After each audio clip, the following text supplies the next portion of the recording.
Okay, guys, this is Doug with Salt Lake again.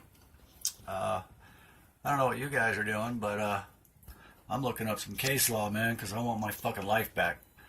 So, guess what I found? This is Utah Supreme Court. I got this from, as you can see, out of Google Scholar. Thank you, Rick. This is a great little helper here. So I was looking up some case law on jurisdiction. And I put the word child support jurisdiction in there. And this one popped up.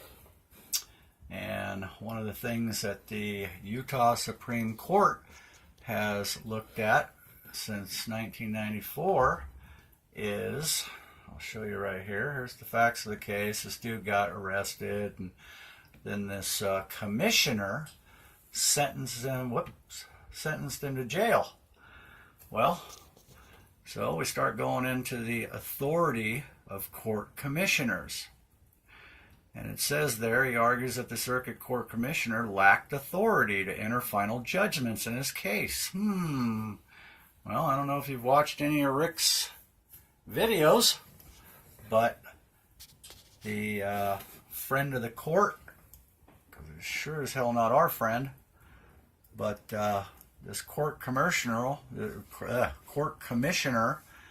does not have authority. So what the Utah legislative douchebags have done, and as you can see, it's all got all this case law, and so you start going through this stuff.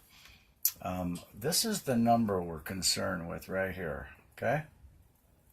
So, he challenged the authority of the court commissioner, raised constitutionality of section 78.331, okay? So, it says that they looked at it, and if you keep reading, it says that what Utah has decided to do was legislate into law that they are officers of a court of record and have judicial authority. Well, guess what? We all know from the hours and hours that Rick has spent looking this crap up that that is not the case, and you are not in jurisdiction. So if you read some of this in here, examination, it violates the Utah Constitution's exclusive vesting of the state's judicial power. So anyway, I don't know what you guys are doing. I don't know if you're watching the football game. The Raiders suck this year, so I'm not watching them. They suck anyway. So anyway, this goes into real detail how the judicial power of the state shall be vested in the Supreme Court, and then it goes from there, and then it talks about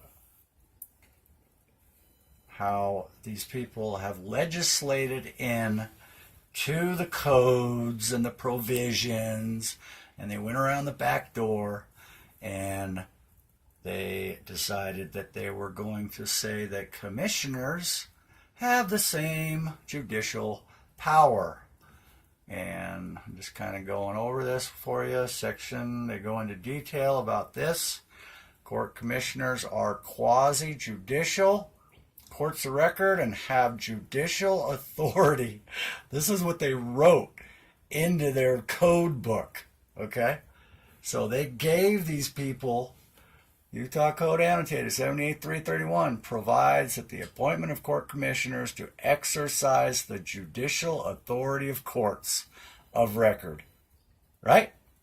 Okay. So these people on these courts, these commissioners, these bloated secretaries actually think that they have judicial authority because they've written it into law. Okay? Well, the problem is, guys, if you keep going, it goes into Article 8, Section 8 of the Utah Constitution. And it gets very, look at that, separation of powers. Look at that. Okay, so permitting the legislator to grant court commissioners authority imposes violates the separation of powers doctrine. Can't do that. So then they go into subject matter. Okay? And here's all the codes that they went to, all the case law. Okay? So this says that there is no way that these people can do what they're doing. And again, I got to give them credit, man. You know, look at the conclusion here. We hold that the Utah Code is unconstitutional to the extent that it purports to vest the ultimate judicial power of courts and record in persons who have not been appointed judges. Okay? And they haven't taken an oath and blah, blah, blah, blah. Okay? So I concur. Okay? So, this is what you're dealing with, people. You're dealing with legislators, and you're dealing with people in the courts who actually think because a code book, a ticket writing book says, well, I can do what I want to do. Well, guess what, punk?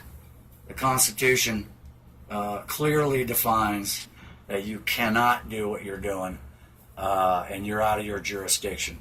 So, and it goes, I mean, like I said, I don't know if you guys are watching the football game, man, but I am, I'm trying to get my life back, dude. So, this is going to be a quick one. Happy New Year to all you guys. I just wanted you to know, man, okay, that he's not making this stuff up, dude. And I'm in Salt Lake. If any of you guys are on the West Coast, Jeff, all you guys, you got to look this stuff up, dude. You got to get, case law, Supreme Court decisions in your area. The courts aren't going to look at stuff from New Jersey, man, if you live in, Seattle, Washington. If you're in Wyoming, they don't want to hear about stuff in Florida. Okay? You got to get your ass in front of a computer and look this stuff up and do the work, man. I don't know about you, but I want my life back, and I want all the money they took from me, and I want all the arrearages, plus I want damages, because these fools have been lying to me for 15 years, and it's the corrupt legislators that do stuff like that. And then you won't see this on Fox News, man. They're not going to tell you about this.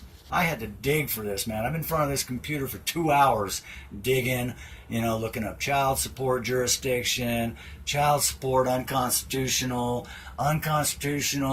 rights violations, you know what I mean? And then guess what? This one popped up, and I got some other ones I got to look at too here. So, but this is a good little site here. I don't know what you guys go to, but this is child support. And I put in child support in the executive branch. And this one, Salt Lake City versus Ohms, came up. So, anyway, you guys take care.